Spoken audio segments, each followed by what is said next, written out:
है, ये तो आजकल के चोचले हैं। नई चीज ज्यादा दिन नहीं टिकती है।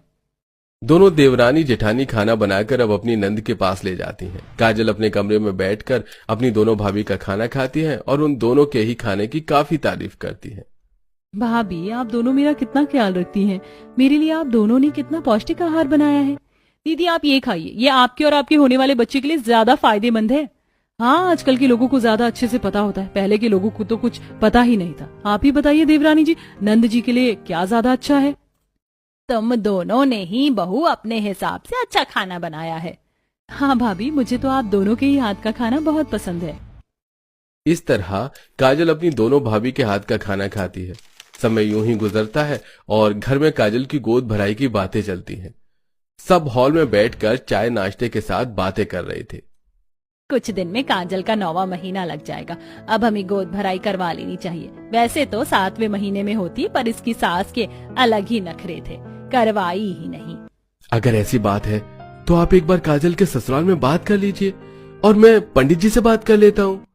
उसी दिन आशा शांति से बात करती है और अगले दिन शांति बेटे के साथ आशा के घर जाती है। साथ में पंडित जी भी होते हैं जो गोद भराई का शुभ मुहूर्त देख रहे होते हैं। बहन, अगले हफ्ते बहुत अच्छा मुहूर्त निकला है बिटिया की गोद भराई का। फिर तो बढ़िया है, अगले हफ्ते हम दोनों भाई भी फ्री हैं।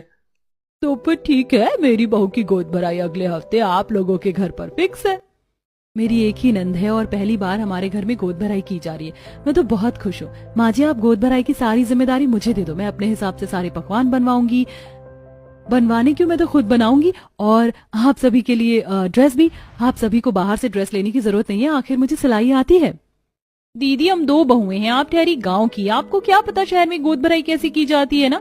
इसीलिए माँ जी, आप मुझ पर छोड़ दीजिए सारी जिम्मेदारी। हम सब बाहर जाकर शॉपिंग करेंगे और अच्छी यूनिक ड्रेस खरीदेंगे। और रही पकवान की बात, तो जब गोद भराई 2 परिवारों के बीच रखनी है तो सादा खाना क्यों रखना, कुछ खाना बाहर से मंगवा लेंगे, जैसे बिरयानी, फ्राइड राइस, नूडल्स, चाय पकौड़े, टोफू, पास्ता, फ्रेंच फ्राइज और पिज्जा। आरती, तुम्हारी तरह हर कोई मॉडर्न नहीं है। घर में बूढ़े बुजुर्ग भी हैं, उनके खाने का भी ध्यान रखो। और रही पहनावे की बात, तो जैसे कपड़े तुम पहनती हो, हमारे पूरे घर में वैसे कपड़े कोई नहीं पहनता।